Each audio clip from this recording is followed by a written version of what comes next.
What is up, Packers fans? Welcome into the Pack a Day podcast. I'm your host, Andy Herman. You can follow me on Twitter at Andy Herman NFL.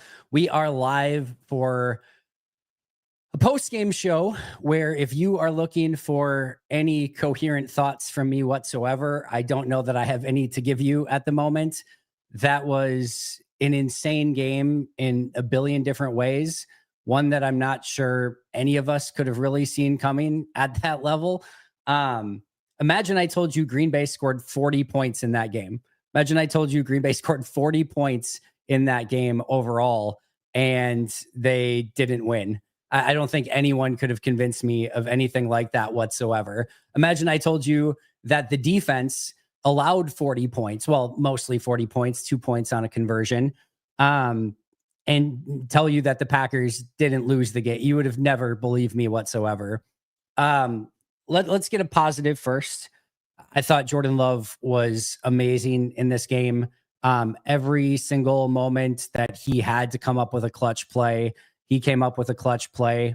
I was almost stunned at the end when it wasn't a touchdown at the very end.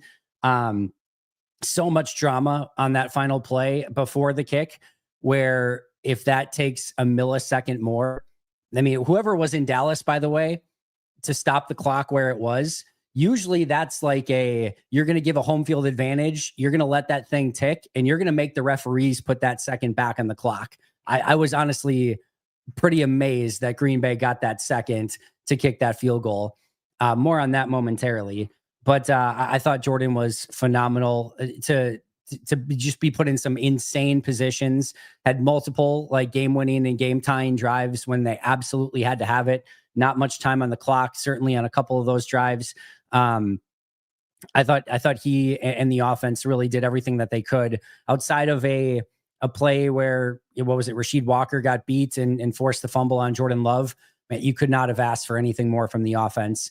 Obviously, special teams, some clutch kicks by Brandon McManus at the end, some positives there. Daniel Whelan had a really nice punt inside the 10, but you can't allow a 3-point swing in the game, which ultimately for the second consecutive week, a swing on special teams completely alters the course of the game, where Green Bay wins the game had it not been for that play. Now, you can also argue they lose the game had it not been for 2 McManus clutch field goals. So there's at least something to that, but very frustrating from the defense, certainly in that moment, the special teams in that moment.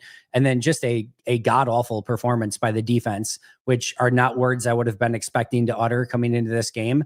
This is a Dallas Cowboys 2025 game through and through, where they seemingly, no matter almost who they're playing against, can put up points, and they cannot stop anyone for, if their life depends on it.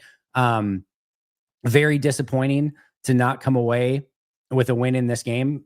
Extremely disappointing to start 2-0, knowing that you've got games against Cleveland and Dallas to potentially get to 4-0 and to not win either of those games.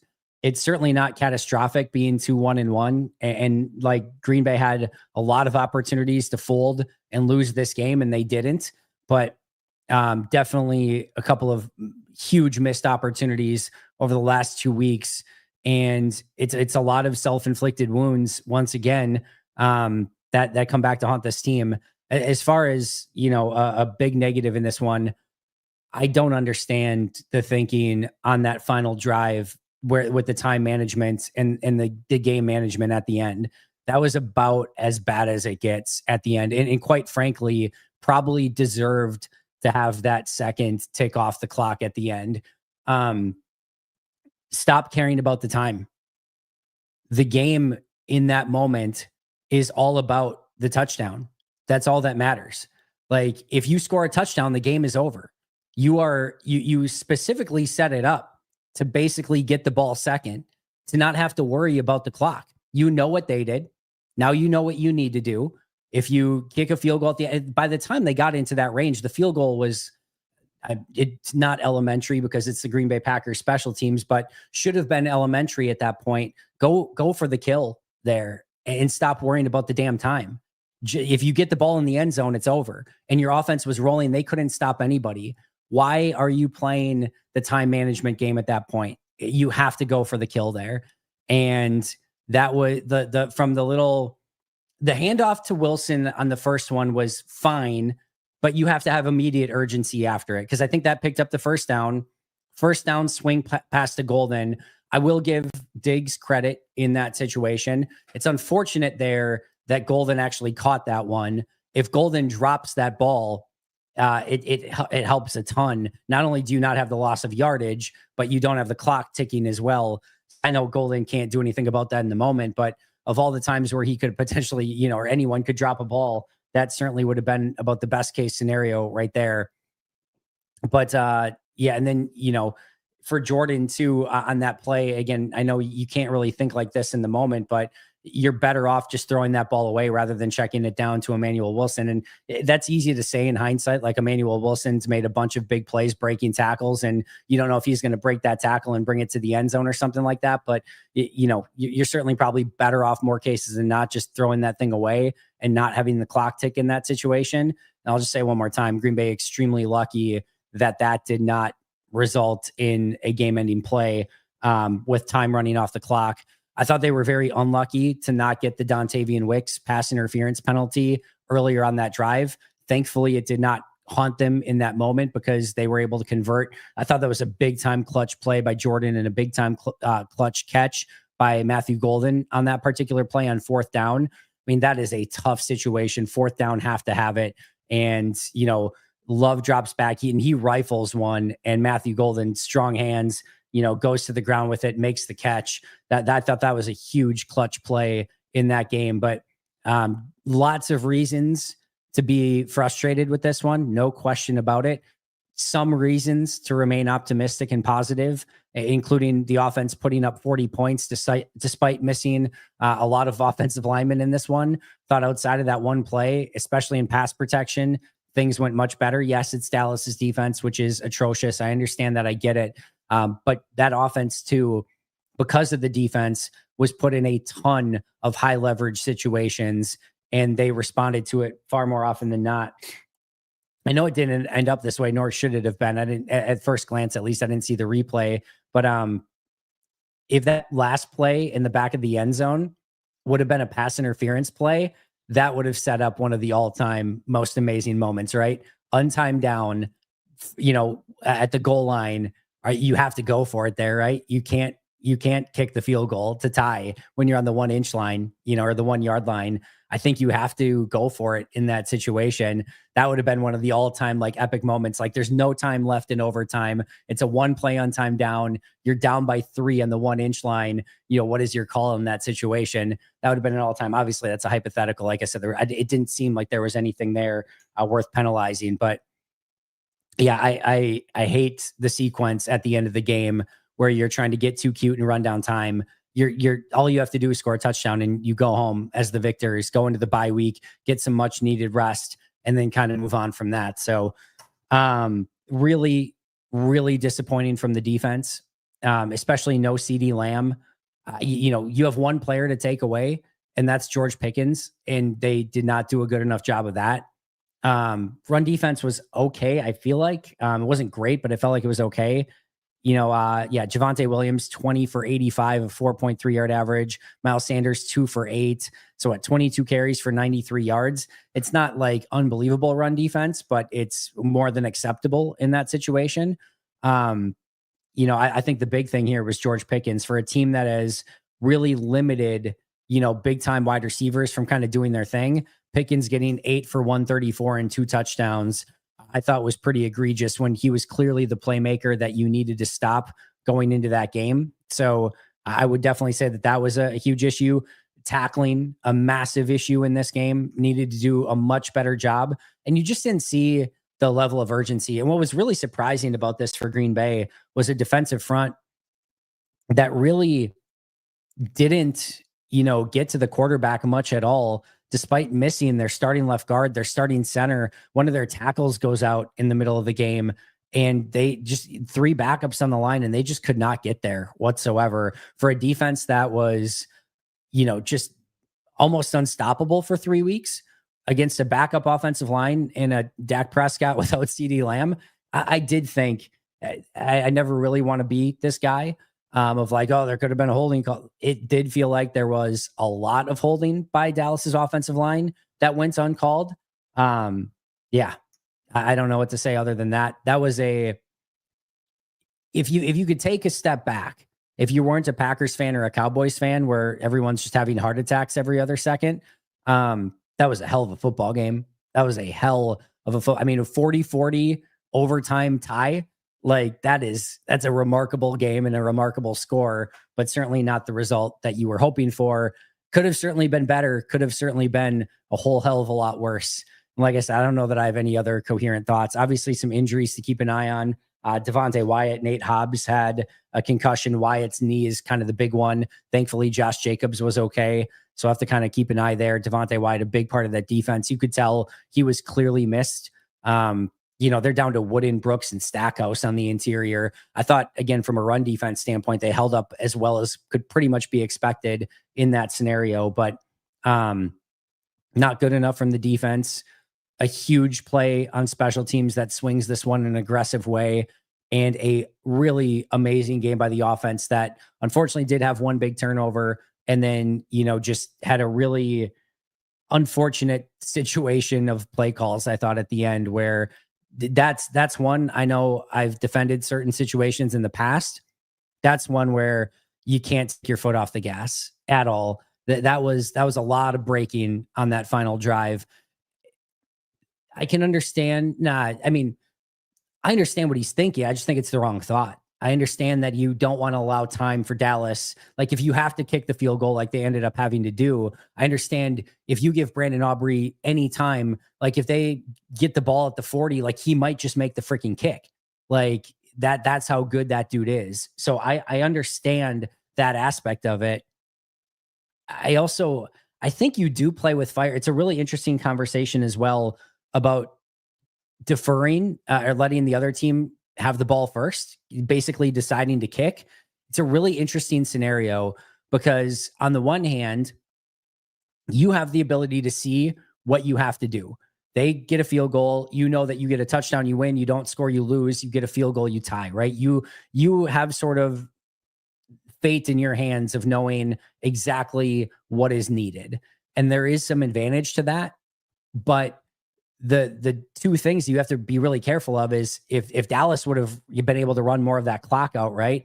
Like, you're not guaranteed the ball if the 10 minutes is done. Like, if they score with the clock ending with 10 minutes, you don't get the ball after that. So you do have to be careful of that. The other thing is Dallas kicks the field goal. You kick the field goal. If that would have been the result, but there would have been 2 minutes left, now Dallas gets the ball with the ability to go in the game. Like, you don't get a rebuttal after that. So you have to be really careful about that too. Again, that's one I understand the thinking behind it. I think you would just have to take the ball first in that situation. But again, if you are going to play that gambit and you are going to say, hey, we're going to let you go down first and then we're going to respond to it, again, go for the kill, my friend. I don't know why you wouldn't in that scenario. That's the game. That's the game right there. Is your offense is completely dominating. Jordan Love is on fire. He's playing one of the best games of his career. And you kind of just deflated that drive by kind of taking the ball out of his hands and kind of neutering him in those final moments. And again, very, very lucky to not have that final tick come off at the very last moment. And again, I'll say it one more time. I'm pretty shocked that in a road environment where the clock operator is paid by the Cowboys, I am stunned that like that dude's getting fired or that girl is getting fired. Like, you would think like that's one that has to tick if you're the home team in that scenario. But I'm thankful that it didn't. I'm thankful that it ended in a tie and not a loss, but obviously a lot to get into in this one. I appreciate all of you being here. It's 11:30 p.m. Central Time, 12:30 East Coast, 10:30 West Coast, and we've got 1,673 people here to chat Packers football following a 40-40 tie on Sunday Night Football. By the way, the one thing I asked for going on vacation this week is, can you please have like a limited amount of plays in this game so I don't have to grade till like 5 a.m. every morning just to get it done? And no, we're going to go to overtime and play a bazillion plays extra just because that's what we want to do. So thanks a lot for that too, NFL Universe.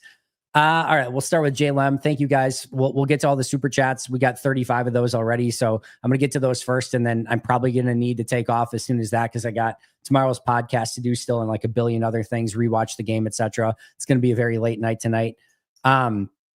Thoughts on the defense this game? It sucked.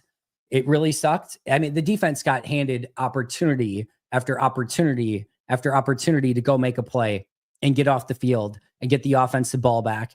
And they just never did. They couldn't. I mean, on that final drive, I get that there was, again, a big special teams play to get the ball out, past the 40-yard line or right around there. But to let them go 3 plays, 60 yards or whatever the hell it was at that point to go ahead on a touchdown, like, you're up by 4. They have to have a touchdown and the clock is on your side. And you let them go 3 plays, 60 yards in no time. Like, how is that even remotely possible? Awful play by Carrington Valentine there. Hobbs was bad. I don't understand the thinking of Hobbs. I mean, not that Valentine played much better when he got in. He had a rough game too on the outside.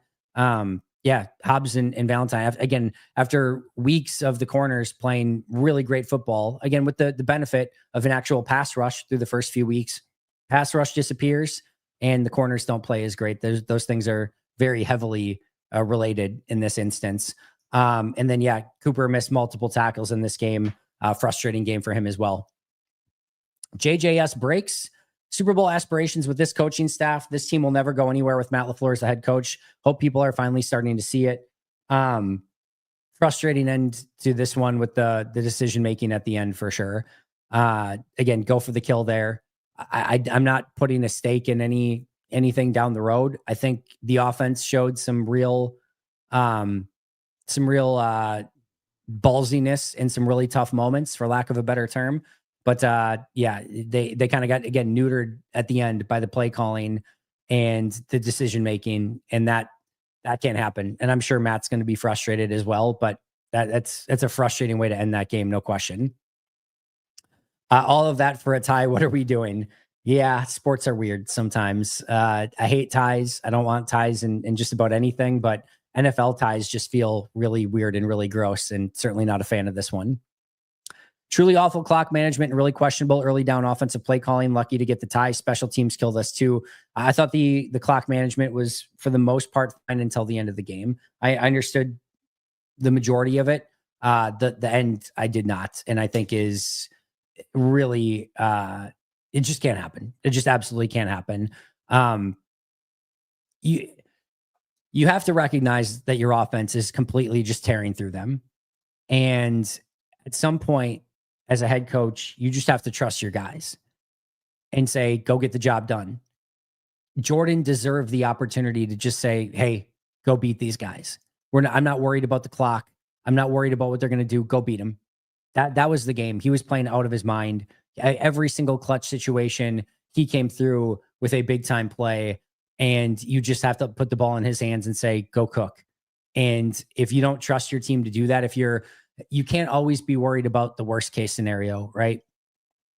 That was definitely a situation where they played not to lose rather than playing to win. And I guess they split the difference literally by getting a tie. But if there was ever a situation where you played not to lose and you got exactly what you asked for, that was definitely the one. Go Pack Go 8. We paid Micah for nothing. The defense sucks again and special teams is horrible. Too bad Matt LaFleur clearly doesn't care. He definitely cares. That's a ridiculous thing to say. The defense sucking is a ridiculous thing to say. They suck today. Still doesn't take away that they were really, really, really insanely good for 3 weeks. Special teams, again, we love to paint with broad strokes, right? Special teams had moments, but a brutal play. That's a unforgivable play in this game. No question about it whatsoever. That's on Musgrave, by the way. But if he can't do that, then he can't be out there. You got to figure out something different. They did change up the blocking after that play, meaning the personnel. That should have been done prior to that play, and you probably have a different scenario in this one.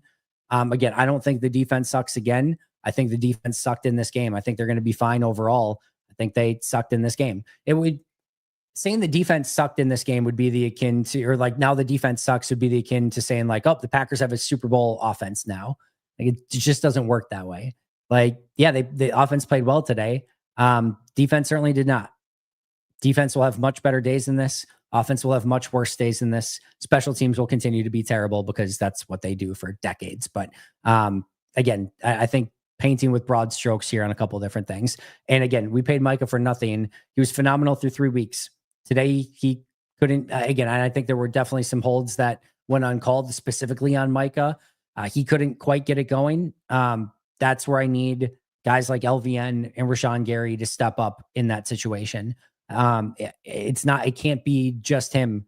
And it hasn't been, by the way, it hasn't been just him. Other players have stepped up, but he was the catalyst in the other weeks. This week, he got doubled, he got held, and he struggled at times to make an impact.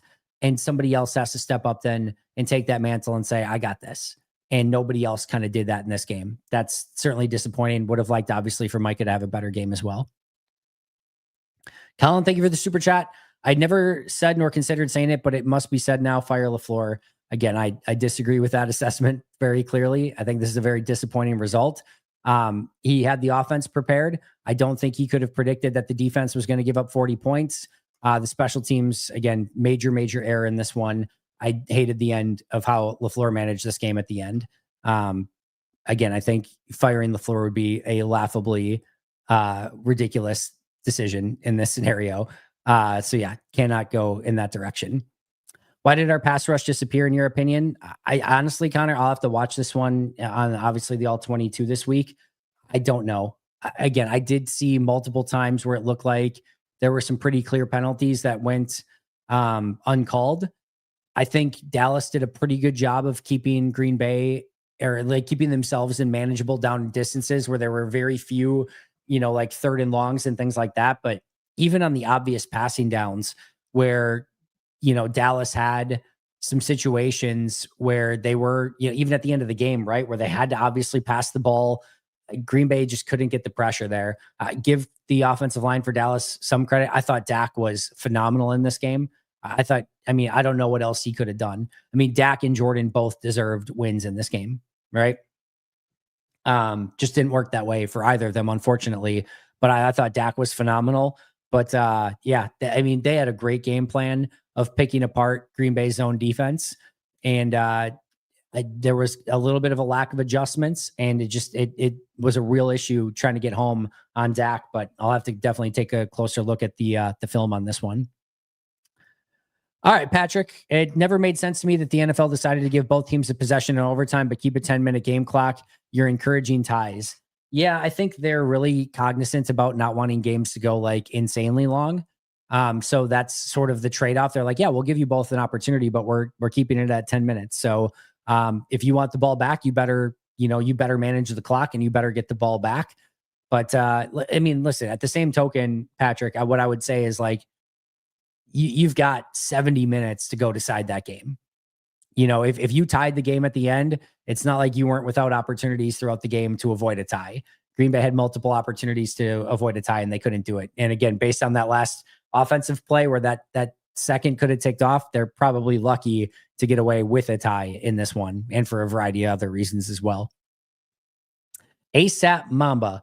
Matt LaFleur, he got bailed out by Jordan and Dobbs after 2 stupid 1st and 2nd down plays on the last drive in the 4th, then in overtime, running wide receiver screen on 1st down in the red zone.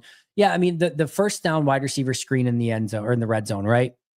Like, this is a staple play where this is probably a read by Jordan where you've got either a run inside or a quick bubble to the outside. And if you look at it pre-snap, right, the bubble is there. Dobbs is certainly not expecting Diggs to just fire immediately across the line, and Dobbs gets out leveraged and Diggs goes and makes a play. Diggs in a way kind of took a chance there. If that's one of those like pump and go moves, like he's completely toast, right? So, he took a gamble on it a little bit, read it well. But if you look at it pre-snap, it's like Diggs and like 2 blockers and a Golden on the outside. Like that more, if Diggs doesn't make that play, that picks up, probably 8 yards, if not more, on that play. So again, it's not always just the play call. Again, I'm not forgiving or absolving the play calling at the end. I hated how they took the foot off the gas and just let way too much clock go, right? Like, no question around it. But that play in general should have worked almost every time in that scenario. Diggs just fires and says, I'm going to go get it. And he does. And it's a good play by Diggs. And unfortunately, Dobbs just could not get to that block in time. Otherwise, it's probably a big play. Maybe even I'd have to look back at it, but maybe even a scoring play for Green Bay. Zane, wasn't Micah double teamed all night except for the game saving tackle? Again, I have to go back and look at it. He was double teamed a ton though. They certainly were not going to let him wreck that game. And again, he got a lot of attention, which he always does. And that's why it's paramount that other guys step up in that scenario. And certainly losing Devontae Wyatt was not a great help in that situation either. Somehow more frustrated this game than the last game. I feel nothing like that, Alex. I understand it, I guess, to some extent, but a loss to Cleveland feels way worse than a tie to Dallas, in my opinion. Especially the way that it happened at the end. Like, there were a lot of opportunities for Green Bay to go out and lose this game. And in multiple times, I thought they were just done. Like, they get the touchdown, or like they have to go down and score. Like, they get the touchdown, then they immediately allow one. Then they have to drive down and get a field goal to tie it. And I don't even trust the field goal operation at that point. And they've got to kick a 50-some yarder. I didn't feel confident about that. They get it. Then they allow Dallas to go down, almost score a touchdown. Like, they get down to like the 6-yard line. Thankfully, hold on that drive to a field goal. And then at the end, like, almost let time slip away. So yeah, I don't know. I feel like they somewhat escaped with a tie, which again is not great, but I feel much better about that than losing to Cleveland in the previous week. Not that I feel good about either, but certainly feel better about this than I do about the loss to Cleveland. SHM, Jordan played superhuman. He was not the issue tonight. Tonight's game is on Matt LaFleur and the coaches. I mean, I think the defense deserves a heavy load for this one. I mean, 40 points and no turnovers. Do they even have a sack in this? Well, the sack was Parsons on the one that was a 0-yard loss, right? So 1 sack, 1 tackle for loss, no forced fumbles, no interceptions. I meant to mention this about 10 times already tonight when different questions came up, and just haven't had the opportunity to. The lack of turnovers for Green Bay defensively, even though their defense played great in the first few weeks, the lack of turnovers is extremely concerning. Like, this is a defense that has got to find a way to get their hands on the football. The McKinney one last week is basically like an arm punt. Like, there's not much to that one. Right before half, cool, you got the pick or whatever. And actually, in that situation, the pass breakup would have been better because you would have maybe had a chance at a Hail Mary. So yeah, just needs to do a much, much better job of getting turnovers. So to me, defense, a really dumb special teams play that simply cannot happen, and some really bad clock management at the end. That's a good recipe to come out with a disappointing result at the end of a very entertaining game. Rich Bisakia is terrible. Officiating still stinks. Halfley took the memes too seriously. I'm kind of starting to agree with the fire Matt LaFleur nut jobs. Again, I think that's well overdone at this point. I don't know. It's a 0% chance of happening. It shouldn't happen. Things like, okay, how do we want to put this? There's a lot riding on this season. When you go and trade for Micah Parsons and you go all in and you build this team the way that they've done, there is a lot riding on this. Matt knows the pressure. Matt knows what's at stake. And this is a huge season for him and this team. I don't think, the Ravens are 1-3. There are other teams that are very talented that are in worse situations than Green Bay. There's a lot of season left. They're pretty banged up on offense and are going to certainly get some guys back. And I don't think 2-1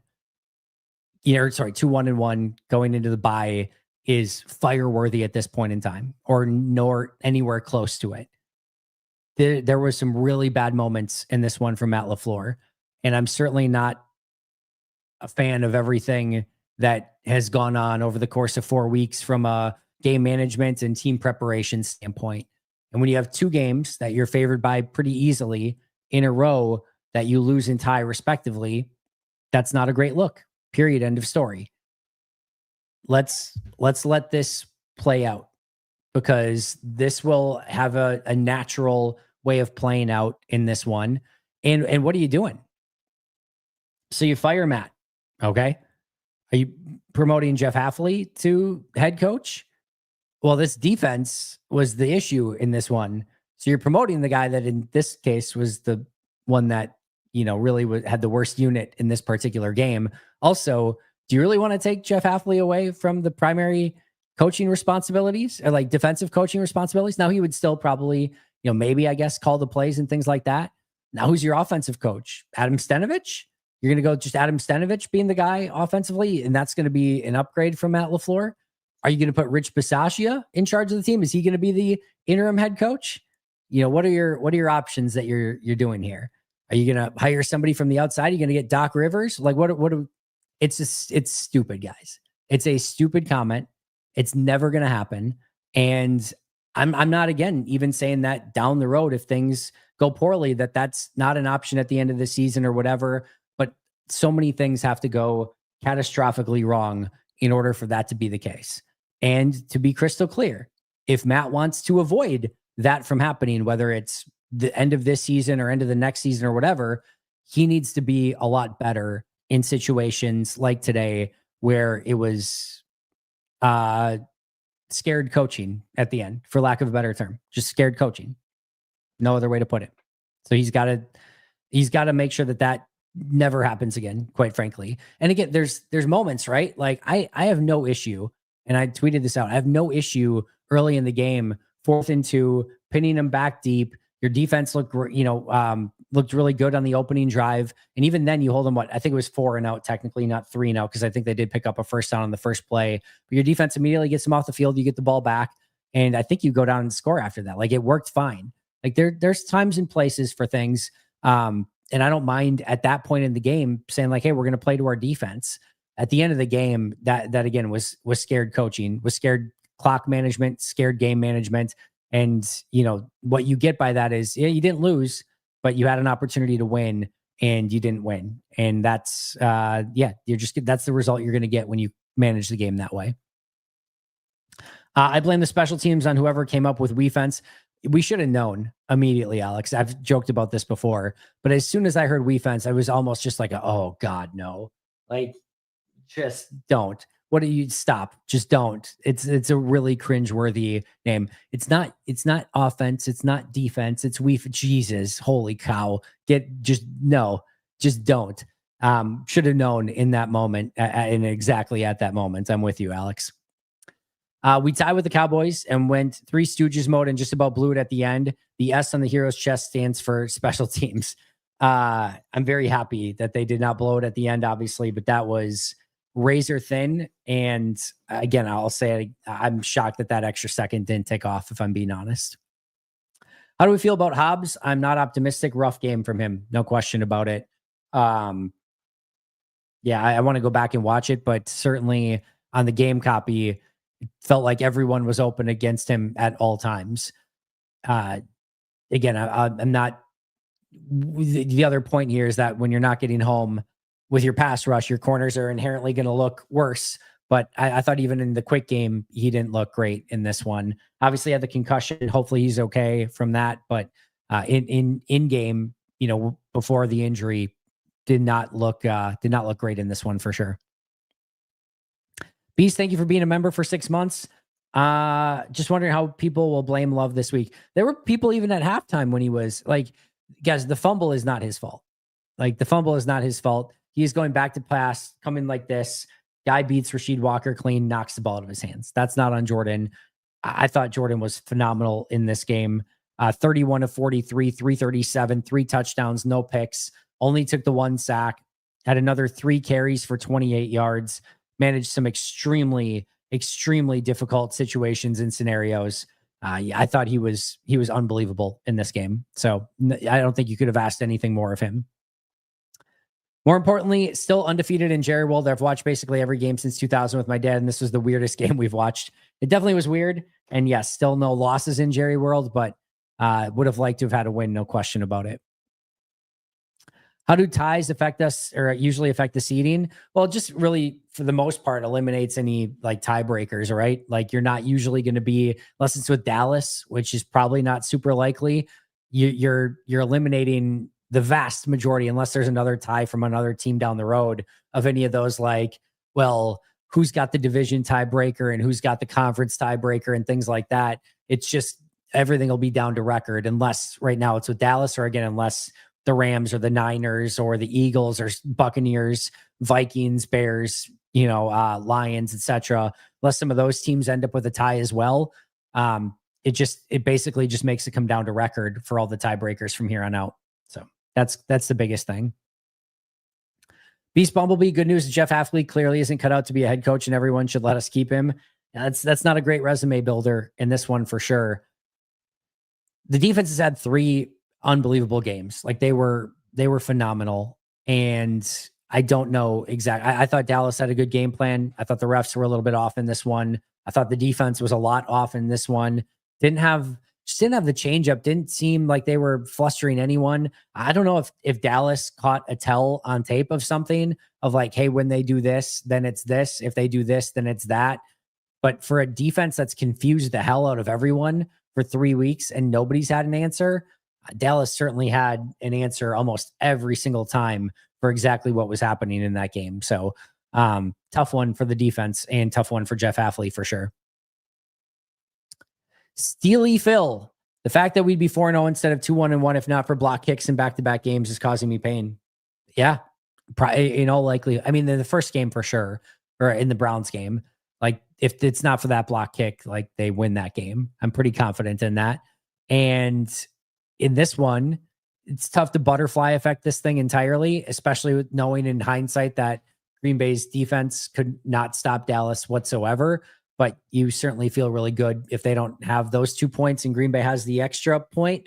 That's a 3-point swing in the game, and a one that was obviously very unfortunate at the end scoreline. Again, you don't know what would happen from there on out, but you'd certainly think it'd be better for Green Bay than it would be for Dallas if you get the alternate situation there.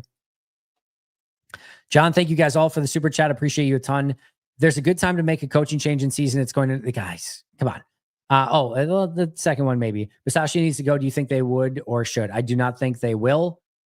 I'm in general don't think that firing people is the solution that you guys think it is. You're losing, mind power, and you're not really gaining much. It's not like there's a special teams coordinator that's out there just chilling. Again, you're probably just promoting an assistant special teams coach, which inherently is probably worse than Rich Bisaccia because they're an assistant to Rich. Unless you feel unbelievable about someone, or unless there's someone out there you feel great about. I don't know. So yeah, I would prefer they have the bye week and just get this stuff fixed. But we're certainly at a point with the special teams where Rich deserves zero benefit of the doubt. I mean, whatsoever. There's nothing that you can point to be like, oh, but look at this. Look what they did here. When was the last time I get that they made some clutch kicks. When was the last time the special teams had a big play, big kick return, big punt return in like a major situation? So yeah, I don't think it's going to happen. I don't think it's the solution that you guys probably think it is. But I tweeted out too. This is what I think the LaFleur thing is garbage, and I think it's stupid. The Bisaccia one, I understand it. I'll just put it that way. Not necessarily advocating for it, certainly not cheering for it, but I understand the calls for it. I'll leave it at that. Don't think they'll do it. The one thing I could kind of see, if you remember, Bisaccia kind of said in the offseason that he didn't think he was doing a good enough job as a special teams coordinator. There's a small world in which he says on the bye week of like, guys, I'm stepping down as special teams coordinator and I'm just going to remain assistant head coach and somebody else needs to take. I think he'd kind of be abandoning the team in that situation though. So I don't think that happens either. I don't know. It's a weird situation, but my guess is going into, Green Bay against Cincinnati, Rich Bisaccia will still be your special teams coordinator. Spree for all. I cannot believe Nixon just stood there and watched Tolbert make the catch. So much for him being a dog. That was so unbelievably embarrassing. Yeah, what I will say, Spree for all, is I'm 99.9% positive when Nixon is starting to come back for that and sees what Prescott is, where he's throwing that and that it's heading out of bounds. I don't think he thinks there's any chance that ball could even remotely be caught in bounds. And he probably wasn't going to get back there and make a play on it anyway. Just because the other player had the advantage there. It's not a great look. It's not a great optic, but again, my guess is when he saw that, he's like, that thing's going well out of bounds.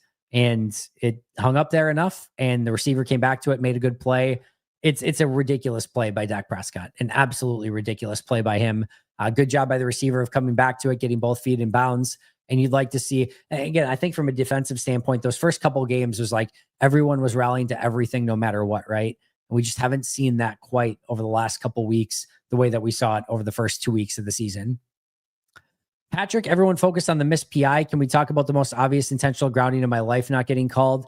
Yeah, I don't know what that was either. There was a lot from a penalty standpoint that I think Green Bay is going to be sending the league on this one. So the running back was in to protect, right? So I think any time that there's like usually a running back in that area, the ref usually gives some benefit of the doubt. I thought this one was clear and obvious enough of like, he was swinging it out and the back wasn't even out in a route. Like he's literally still pass protecting on Micah Parsons. Like, so he's not getting out there. It was clear that Dak maybe thought that there was a running back out there, but there wasn't. And that to me has to be intentional grounding. I agree with the ref in the booth. That to me is a pretty obvious one. Not sure how you missed that. Tolbert was terrible in this game and his crew. Really fun game. I personally hate ties. I think everyone hates them, Leo. I understand why the NFL thinks it's best for the players. Do you think continuous overtime would improve the game? I think there has to be a limit at some point, and I think this is a fair limit to have, is say like, hey, you get 60 minutes and you get 10, you both get an opportunity at it, but you're going to have to finish it in 10 minutes. You both get 2 timeouts. That's a lot of football. It's a lot of wear and tear. This to me feels like it's the right overtime for the right reasons. And, you know, if you want to stop it, if you don't want the tie, then go for the win. Green Bay had every opportunity to go for the win at the end of that game. That this to me is not on the NFL or some bogus rule or whatever. This was Green Bay having the chance to go and win it at the end. And they had some really poor clock management, some really poor decision making at the end that put them in a position to tie rather than to win that game at the end. Kenny, thank you so much for the super chat there. We drafted Watson instead of Pickens. All right. Respect. I appreciate the super chat. But like, let's think about this for a second, right? The Steelers traded away George Pickens because he was too much of a headache. Like George Pickens would not have fit in Green Bay. And yes, Watson's dealt with the injuries, but Watson's been a good receiver. Like if it's just like pure receiver, yes, you know, Pickens is better. I think that's a fair thing to say. There's a reason teams stayed away from Pickens. And there's a reason that Pittsburgh was willing to get rid of him, is because you have to live with some of the, you know, kind of boneheaded mistakes and some of the lack of effort at times and things like that. I don't think he would have been a great fit in Green Bay for a variety of reasons, but that's the least of Green Bay's concerns in this one, is drafting Watson over George Pickens. And again, there's a lot of things to dissect and pick on in this one. That to me is that one that's probably doesn't need a whole lot of talking about.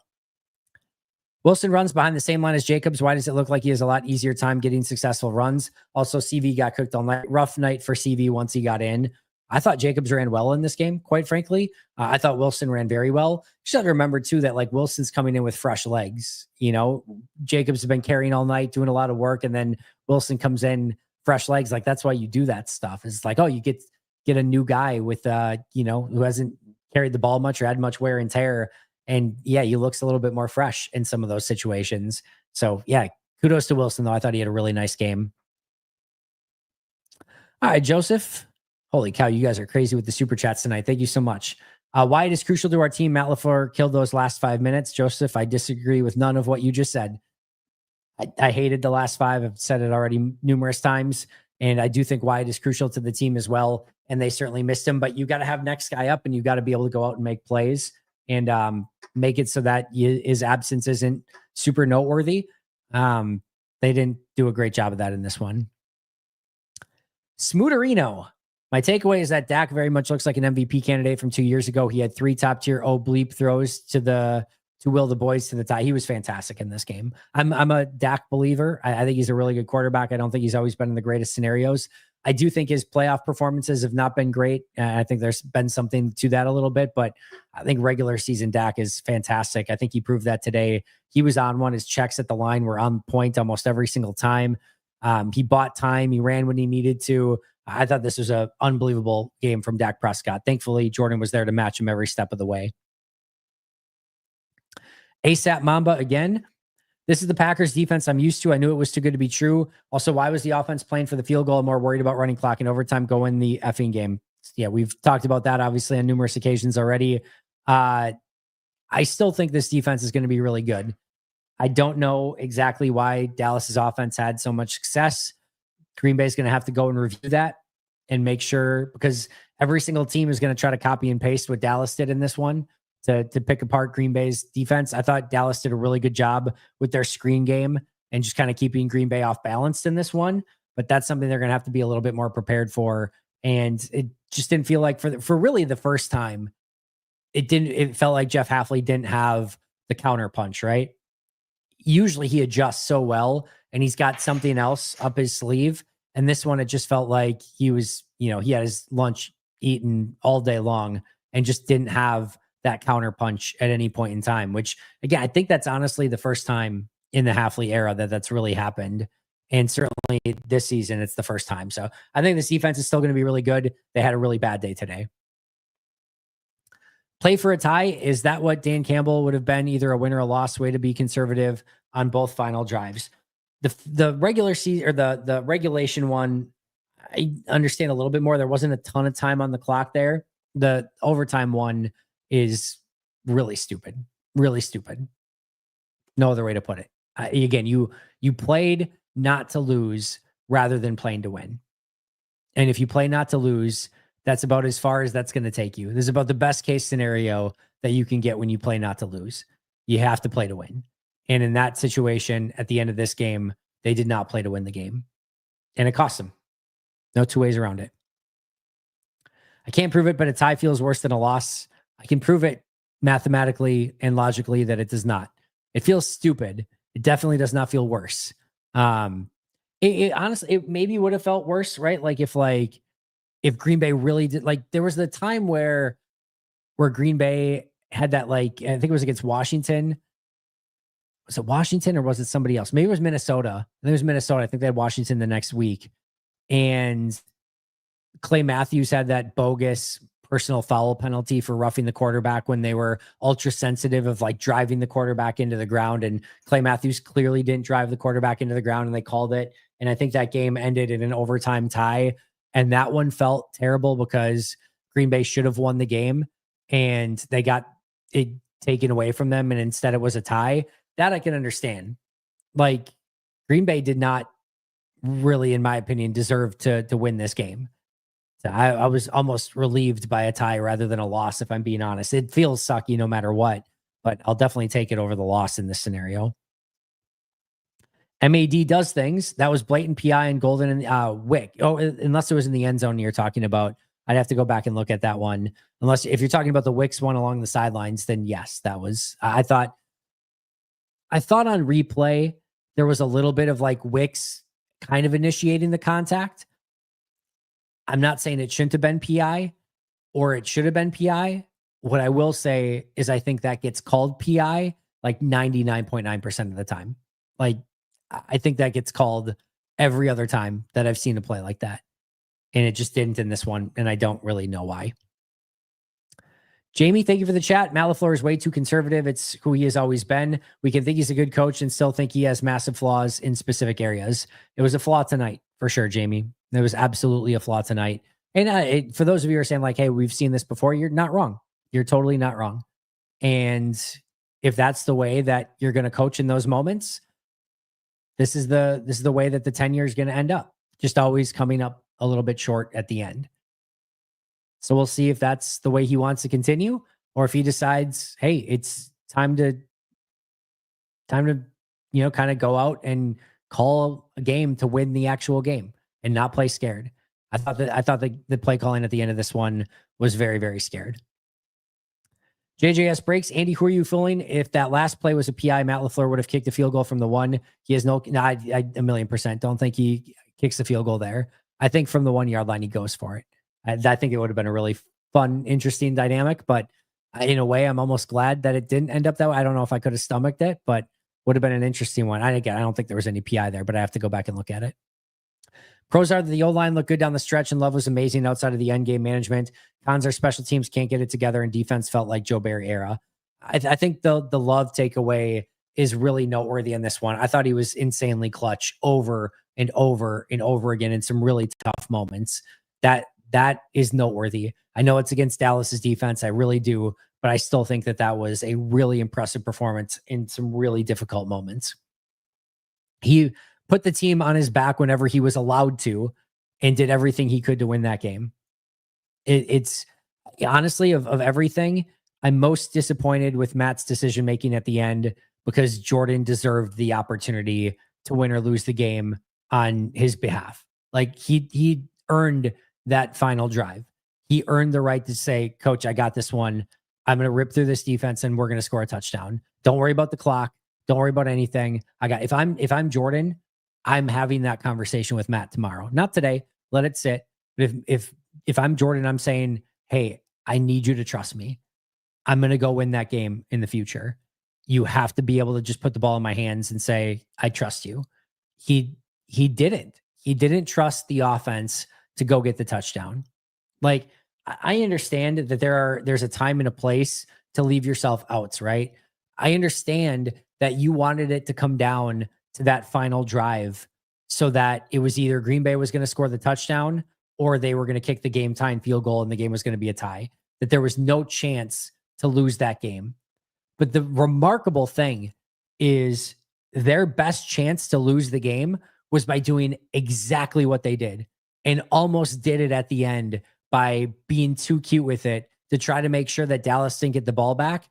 They cost themselves an opportunity to win, and they probably should have lost, or at least could have easily lost, if 1 millisecond more ticks off that clock. So remarkably, in an effort to make it so that no matter what, you weren't going to lose the game, you just about damn near lost the game, and you took any real chance of winning and shit all over it. So yeah, again, if you play not to lose, you're very rarely going to win. And they played not to lose. I've never seen a blocked extra point for a safety or a tie. Great game overall. A lot of bad coaching on our side. Matt LaFleur's seat is getting warm. Definitely some mistakes from a coaching standpoint. No question about it. What's a positive? Jordan Love, huge positive in this game. I thought overall, again, even though it was against a crappy Dallas pass rush, I thought the offensive line was much better than they were a week ago against Cleveland. Still some shaky moments early in the game, but they gave Jordan the time that he needed to operate in this one. I thought Romeo was phenomenal. I thought that clutch play by Golden on that final drive on 4th down, like that's a tough play, and he came up with that. Yeah, it was mostly offensive ones, but there were certainly a lot of positives there on offense. It's unfortunate because if the offense or special teams plays a little bit better in week 3, they easily win that game. And if the defense or special teams just plays a little bit better in this game, they easily win this game. Like they should be 4-0 right now. They should be 4-0, and instead they're 2-1-1. They're down a game and a half over what I would say is expectation based on the opponents that they've played. Now, I mean, again, give them credit for the wins against Washington and Detroit. Those are not gimmies. Those are not easy. But to win those two and then come away with a loss and a tie in your next two is extremely, extremely disappointing.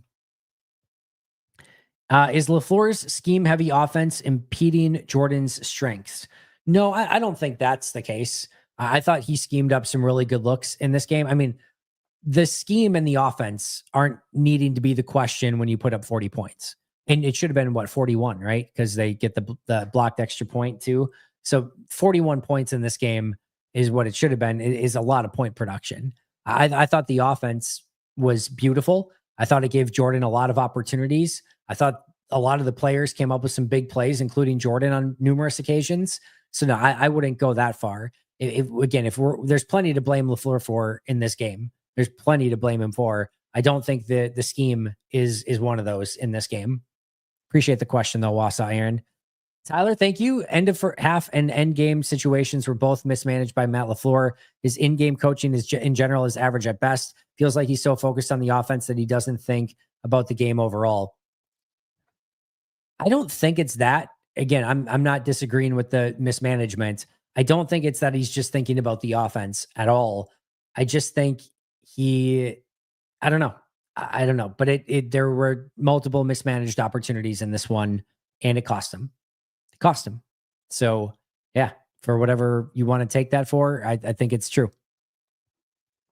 Think Love has somehow led 5 game-winning drives in 2 games to go 0-1-1. Just absolutely nuts. Yeah, you can't ask for much more than what he's done. I mean, obviously the interception a week ago was pretty brutal, but then immediately goes down, gets him in field goal range, help of a penalty and a kick return for sure, but still gets him in very makeable field goal range, and they can't do it. And then this game, again, goes down, scores a touchdown.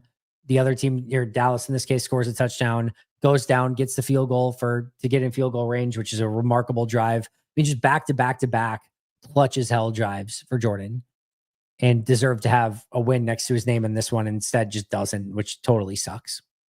If anything, Goot will go after some DBs now. Yeah, I don't think so. We'll see though. We'll see what he does at the deadline and making some moves potentially here. But yeah, I don't think he's necessarily just automatically going to go DB shopping, if I'm being honest, Steve. Mike, so does this mean Halfley returns in 2026? Yeah, I'm going to Bill Belichick this one and say I'm just on to Cincinnati at this point. It's just one game at a time. I'm not ready for 2026. I'm not ready for even Cincinnati. Guys, I need a bye week. I need a bye week very bad after these last 2 weeks. So yeah, I'm just looking forward to that. Hopefully they can get a nice win against Cincinnati at home with a backup quarterback, and things can get rolling from there. But yeah, I need a bye week right now, Mike. That's what I'm going to say on this one. Matt LaFleur is the Zach Taylor of Matt LaFleur's. Yeah. Yeah. NFL should have dueling 2-point conversions like college if tied at the end of overtime, because ties suck. Again, I'm going to side actually with the NFL on this one a little bit. You got 70 minutes. Go out and win the damn game. Both of these teams had opportunities to go win the damn game. Go out and win it. At some point, the game's got to end. And I think I don't want it to get too crackerjack, like, gimmicky. I like the college overtime system. I'm cool with it. I actually like the way that this one works right now. First team gets a shot, second team gets a shot, then we just play. It's 10 minutes. Yeah, I don't know. To me, feels about right. And if you can't win it in that time, you probably don't deserve to win at that time. What did you see how Kraft was being used at the end? I had expected him to try to get him the ball for the yards after the catch. I didn't see any. I wasn't specifically watching him, so I'll have to go back and watch a little bit closer. Dylan, I know he's heavily involved, but the truth is they were not struggling to move the ball regardless of who they were getting the ball to, whether it was Jacobs or Wilson, Kraft, Dobbs, Golden, Wicks. Didn't seem to matter. Whoever the ball was going to, it felt like they could get what they wanted, which again is why it's so frustrating of just don't take your foot off the gas. Excuse me, don't take your foot off the gas. Just go for the kill. And they didn't. And it cost them. Cost them big. What the bleep was this game, Andy? I'm sorry, but unfortunately we are not a Super Bowl contender. Disagree. Despite a depleted O-line, I don't GAF. Get your bleep together. Week 4 is not defining of any team at this point in the year. I'll say it. I was going to be my corporate talking point. I say that jokingly. It was going to be my corporate talking point if the Packers lost this game. The Eagles were 2-2 at this point last year, and things were not okay in Philadelphia. First quarter of the season is just literally that. You've got 3 of these left, plus a game after that, plus the postseason. Is anybody asking Philly last year of why they were 2-2? No, they won the damn Super Bowl. Who cares why they were 2-2? It didn't matter in the scheme of things. This season isn't remotely close to being defined one way or the other. And that goes both ways. This could get a lot worse. It could get way worse than any of us expected to. And that could be the reality of this team. It could get way better. I think some of you need to recognize how dire things looked in 2010 at times. That was a 10-6 team that for the most part of this, like last 5 weeks of the season, did not look like they were going to be a playoff team. And they won the Super Bowl. 10-6. I think we would all be pretty surprised if Green Bay lost 6 games this year. So the entire season is a marathon, and it is a opportunity to reveal weaknesses and learn from mistakes. Pokey, if this is the way that this team plays in January, assuming that they get there, there's no question about it. And I said it last week, this team is dead on arrival. It's absolutely dead on arrival. All right. They can't play this brand of football and beat teams in the playoffs. They can't beat good teams this way. All right. So they have to continue to get better. The offense showed progress this week. That's a plus. Jordan Love was amazing. That's a plus. The defense took a significant step back this week. That's a minus. Special teams continues to be a laughing stock for the most part. That's a pretty big problem. But none of the 32 teams are defined 4 weeks into the year. Now, maybe a couple of them are. You know those couple. But outside of your really egregious 0-4 teams and things like that, nobody's completely defined as of yet. There is a lot of season left. This is the wave we talk about. After 2 weeks, it felt like this team's Super Bowl worthy. And then after the next 2 weeks, it feels like, what the hell is this team? And the truth is, it's somewhere in the middle, and they have to continue to get better. And if they don't, well, then it's going to be a very disappointing end of the season. So, nothing is defined yet, but this is not a winnable formula if this is the football that they're going to continue to play. They have to find a way to play better than they've played these last couple weeks. Matt LaFleur has a history of taking his foot off the gas, and it's biting him in the rear. The difference in coaching philosophies between this Green Bay and Detroit is stark. Be aggressive and play to win. I think the thing that's funny is you're not wrong, Dennis. I'll absolutely agree with you there. And I would probably prefer to play that style as well for Dan Campbell and the way that Detroit plays. We put Detroit on a pedestal like they are this ultra successful team that just has all the answers to all the questions at all times and can do no wrong. And they have as bad of playoff success as Matt LaFleur and the Packers do, if not worse, under Dan Campbell. So just know that, again, despite everyone wanting to put them on a pedestal and be like, look how aggressive they are, and it's fun and it's sexy and it's cool, I probably, again, would coach that way as well. Doesn't serve them great in the end either. So this one stung because it really felt like they were going for the kill, and then they got all the air inflated out or deflated out of the balloon by their coach at the end. That's what it felt like. Just some bad management at the end. So frustrating, but lot of season to go, a lot of lessons to learn. These will not be the only ones, and they've got to learn them, including Matt LaFleur. And I know people are sick of hearing that. And I know that Matt LaFleur has had every opportunity to learn from these mistakes before, and they continue to rise up. So I don't know. Maybe this is what it is. And if so, it's going to be very disappointing. Games like this make me believe games are rigged. Yeah, I don't know. I don't see it that way, but it definitely felt like Dallas got the benefit of some stuff in this game. I will say that. And I'm not one to say that, by the way. That's not my DNA. That's not my MO, but it did feel like that way in this game a little bit. Nathan, if the Packers can make a trade right now, what do you think the Packers should aim for? I need to know Devontae Wyatt's status first. If he's out for an extended period of time, I would probably say defensive tackle. Offensive line, you still can't get enough of. Those would probably be my top two. I think they're going to be fine, guys. I really do. I've seen really good offense now from this team this year. I've seen unbelievable defense.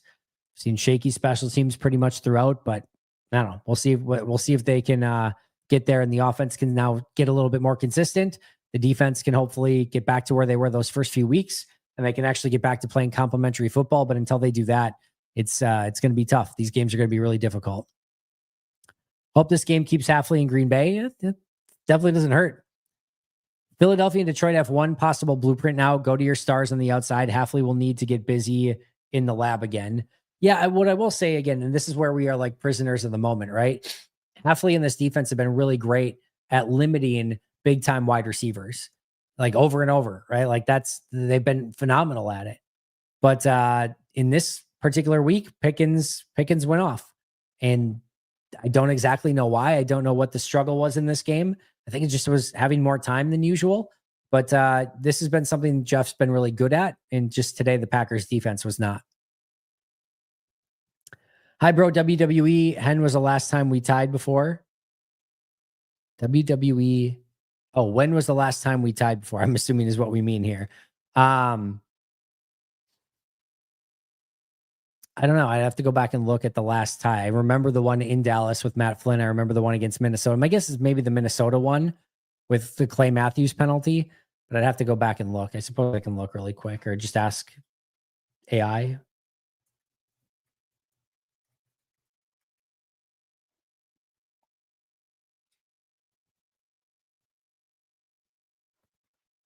Vikings 29-29 at Lambeau in week 2 of the 2018 season. So yeah, got that one sort of right. I'll take it. I don't know. Pokey, I don't know.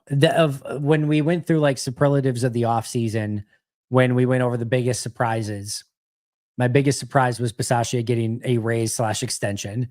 I could not believe that. It was one thing to not fire him, which I understood I could get behind or whatever, at least could understand. Giving him a raise and extension was, I never will understand that for the life of me. Not after what they struggle with in Green Bay with special teams in his era. I could not possibly defend that. Packers defense was definitely weak, but Cowboys O-line showed up. They had great blocking. Quarterback moved in through quickly. Receivers were ready. The offensive game plan by Dallas was really good. It was really good. Thought they got the benefit of some little, holding here and there, but you got to fight through it. And I didn't think Green Bay's defense was quite up to task in this one either.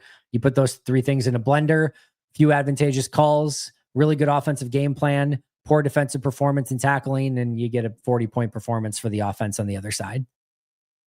Same as last week, clock management at end of half, end of game. Yeah, a couple different ones there for sure. I can't wait to wake up and watch this full thing. Yeah, you probably shouldn't do that. Just watch the condensed version if you're going to do anything. Oh, unless you're talking about this full thing, the Pack-A-Day live show, in which case, then yes, go for it. That I love. At least Affley will for sure be in Green Bay next year. Clown show. It was a tough one today. Sad the Packers didn't win, but we got score. Oh, we got a scoregami today. There's never been a 40-40 game. All right. Got some small victories in life. I like Matt. I think he's a good coach, but it's time to start wondering if he's a championship coach. You don't have to wonder that, Mike. Until you're a championship coach, you're not a championship coach. So he's not. He has to win one to be a championship coach. And until he proves he can do that, he will not be. Until he does that, he will constantly be on the hot seat. And I'm not saying he's on the hot seat, but you're constantly being questioned if you don't win championships. That's the way this goes in the NFL. And in all professional sports, really. So you got to win. I mean, you got to win that championship to have any sort of longevity, and more often than not. So that's up to Matt. He knows what the scenario is. He knows what the expectations are in Green Bay, especially when you go out and make a move for Micah the way that they've done. Sorry, Andy, normally level-headed, but not tonight. You're fine, Pokey. I get it. Appreciate the passion. Really can't believe we drafted 2-game-a-season CW over George Pickens. Again, least of any concerns right now. Appreciate the super chats. To be positive, getting a healthy Watson and Lloyd and Gray in the offense will give us a huge boost. Looking forward to a lot of season left. I'm not sure. Yeah, I like Lloyd a lot, but I mean, Wilson looked good in this game. Jacobs looked good for the most part. I don't know what, if Lloyd's going to have to pass protect, take care of the football, right? They'll have packages for him, don't get me wrong, but he's going to have to earn his way back in the field right now, I think would be the obvious situation there. And then Watson will help a lot, but we have to see what kind of condition he's into when he does come back. Set the Ray to Jerry. All right. Matt LaFleur is clearly regressing as a head coach. He is Eberflus bad in in-game decisions. It's not that bad. Special teams is not fixed in 7 years. Historically bad at challenges. Just awful. Again, I think there's some things that are probably not going said there. I don't think he's awful. I think the game management stuff has been a problem, was a real big problem today. Challenges have definitely been an issue as well. I will give you that. What's the point that Rich Bisaccia is the problem? I don't know what to tell you, John. The point is that last week against Cleveland, the biggest game-changing moment in that game, the one that really ultimately lost you the game, was a blocked kick. That probably should have been returned for a touchdown, but that loses you the game.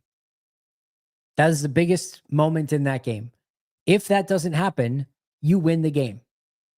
Your special teams was at fault in the biggest game-changing moment of the game on a field goal. And a week later, you've got an extra point and they block it and return it for 2 points, taking a point off the board. The biggest issue that you had a week ago that completely flipped the game on its head and gave a win to Cleveland, you had a week to fix and didn't fix it. And it haunted you huge in this game. That's the issue.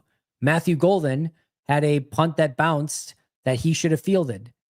You had multiple, like the kicks by Brandon Aubrey. You got to know how to handle those. You can't let it get to the 20-yard line every single time because it bounces and then you're fielding it and getting it to the one. You got to find a way to put somebody up in that spot so that they can grab it right away and immediately take that thing out so that you're not down at your own 20-yard line. There are numerous situations like that throughout the course of the game that Bisaccia is just getting outdone. But the biggest thing is, even regardless of all that other stuff, you cannot have a catastrophic mistake in week 3 that costs you the game and have the same damn catastrophic mistake in week 4. Just can't happen. And it would be one thing if your special teams was really great at making big plays of their own. If every once in a while you blocked a kick, had a punt return block, punt return for a touchdown, kick return for a touchdown, something that you could like be like, yeah, they blocked that one, but like, you know, we have all these big plays that we've done in my, era as special teams coach. You don't. So yeah, it's too big of a problem, and it is apparently not going away. This was obviously going south from the jump. I mean, they had a 13-0 lead getting ready to kick the extra point with 5 minutes left, and Dallas had done nothing at that point. So I can't agree with that at all. This was very much in hand, literally up until that blocked extra point. And then things went very south from there. Then there were some moments where it went really north, and then it went south, and then it went north, and then south, and then it ended up somewhere along the equator is exactly what happened here. We will be all right. Andy, have a great vacation. Quince, I appreciate that. I'm not going in until Thursday, though, so I'll have a podcast for you guys tomorrow, all week long, through the weekend, etc. So just going to be a quick one, Thursday to Sunday, spending some time in Vegas with some friends, trying to relax as much as possible during that time frame. And we'll definitely be using all these super chats to have multiple drinks and probably, lose money at the poker table is my guess. Giovanni, thank you for the super chat. Eric Schmidt, I feel like the defense got worse once Wyatt left. It did, but they also, A, have to be able to overcome that, and B, there were signs even before he left that there were some issues there too. I don't think this had everything to do with Wyatt, but it certainly did not help. That's for sure. Packers are not a Super Bowl team. I'm sad. A lot of ball game left, as Aaron Nagler would say. Talk me off the ledge, Andy. Next week, we go 1-0. No, we don't go 1-0 next week, but we don't lose next week. There is that. We don't tie either. This is going to be an important buy for Green Bay. I think there's going to have to be some looking in the mirror for a lot of players and saying, what team do we want to be? And coaches obviously as well. But I think everyone has to be better. And hopefully they come out of the bye week extra energized, ready to play, learning from their mistakes over the first quarter of the season and showing that they're for real. And if not, again, it's going to be a very disappointing end of the season. Jasta, why do our returners stand in the end zone on kickoffs? Why not stand at the 5 and let any ball go over their heads? Fire Rich. I don't like the way that they have this. I don't know. You have to be willing to change it up and put sometimes maybe like have Bo Melton go ahead if they're going to continue to do that rather than side by side. put Melton right there and then put Savion back in the end zone if you want to do it that way. There's just some different things that you could do. Either way, this was not good enough, and way too many drives having to start at your own 20. And thankfully, again, the offense was up to it. But yeah, that was another one where the special teams kind of got outdone on the day. RL Burns or RL3 Earns. Micah gets held on nearly every play. I hope they are sending tape to the league. Not a single holding call all night on the Cowboys. Yeah, there were some ridiculous ones for sure. Andy, why do you find an apologist explanation for everything Nixon clearly gave up? That's a poor play, plain and simple. Not being an apologist. I think when he saw that play, he thought it was for sure going out of bounds. I'm not saying, again, that you don't still have to finish out that play. I don't think he gets back in that play no matter what to like break that up or whatever. Again, I think you want everyone flying to the football no matter what. He didn't on that play. And I'm sure he's going to get talked to by the coaches. Just think, I don't expect perfection from players. I expect there's going to be a human element to things from time to time. So it's not an apologist view. Like, you're not expecting Dak fading away to throw it and then have it be like beelined out of bounds and then have like him come all the way back, catch it, toe tap along the sidelines. That's a tough play. Like you tip your cap a little bit.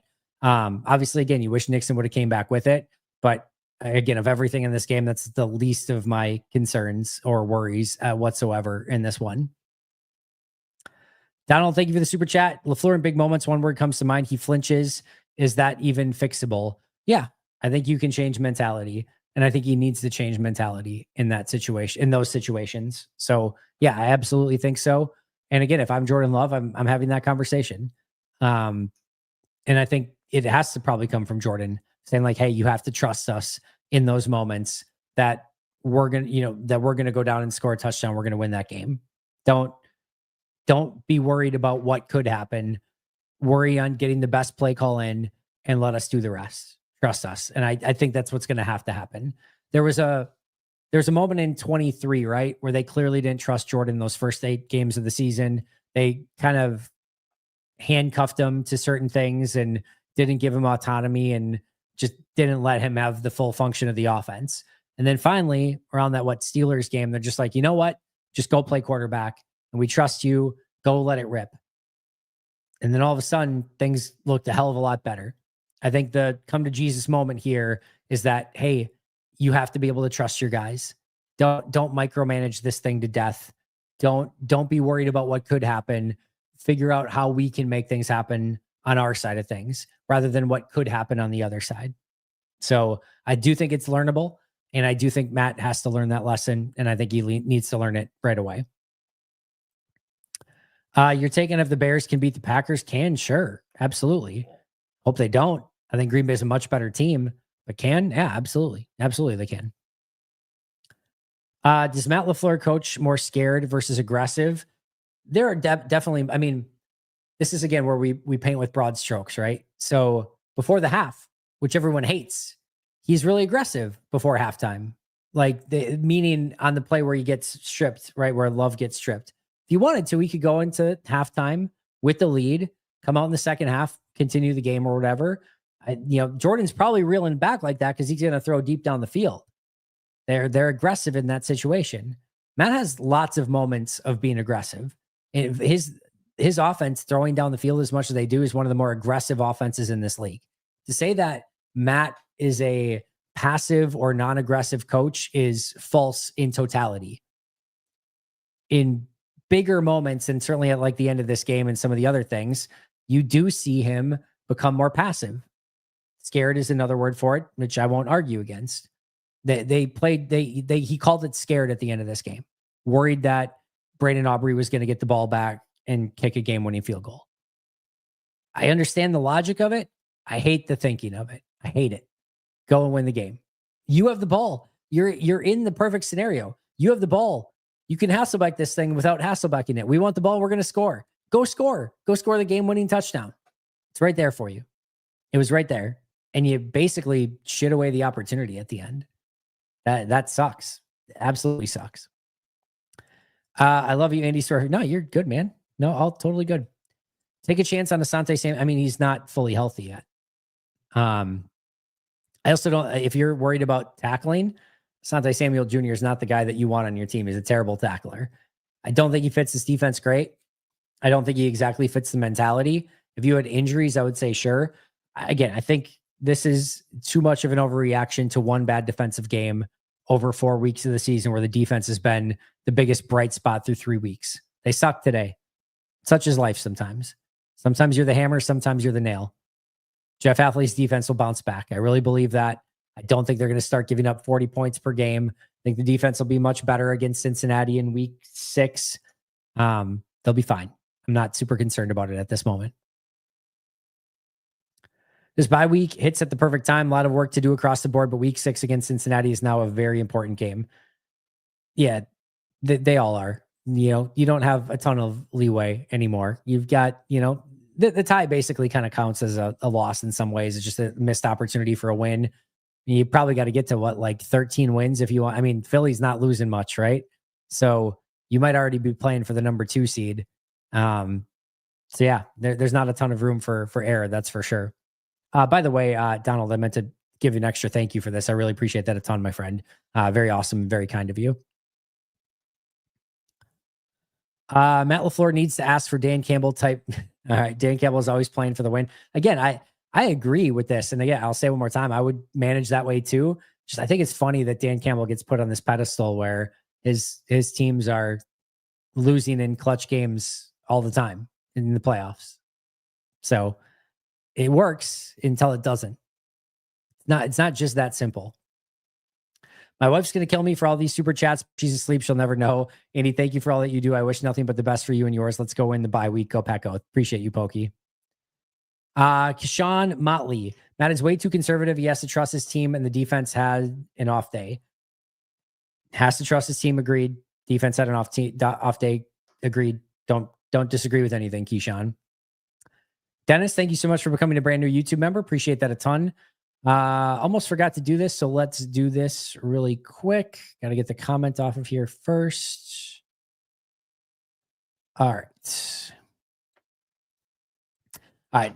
Got in my sleeper picks for Monday Night Football. Remember, there's double games, but I'm going Bengals Broncos in this one. You get the free pick. Bo Nix, 1.5 passing yard. That's all you need. 1.5 passing yard. Free pick. So I got Bo Nix, more than 1.5 passing yard.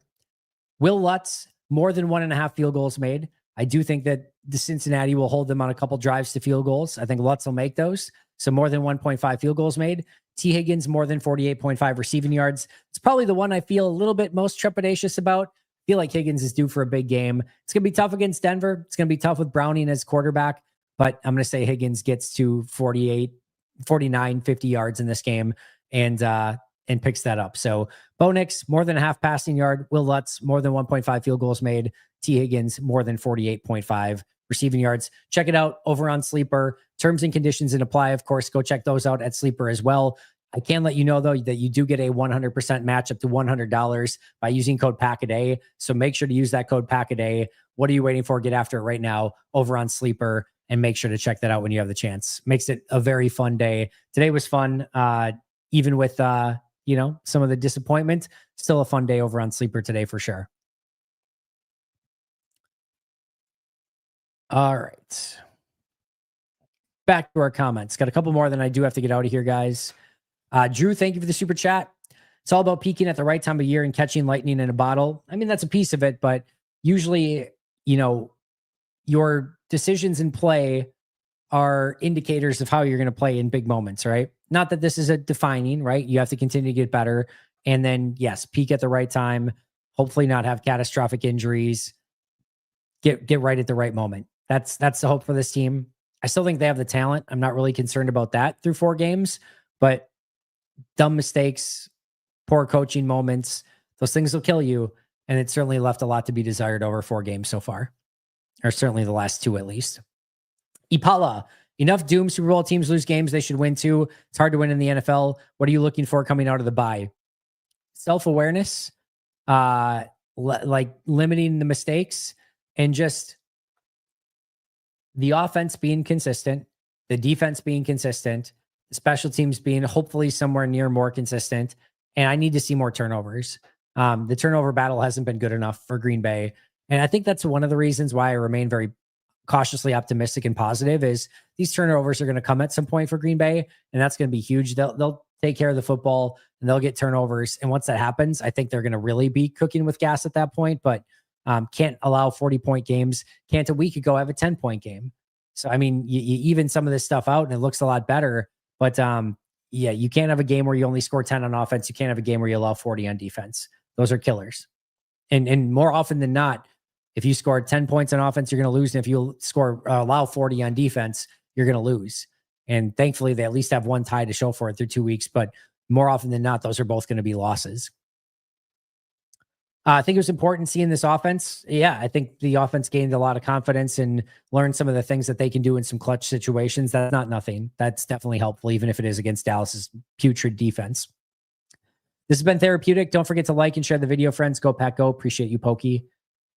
Mike Witt, member for 6 freaking months. So disappointed in the defense tonight. Frustrated.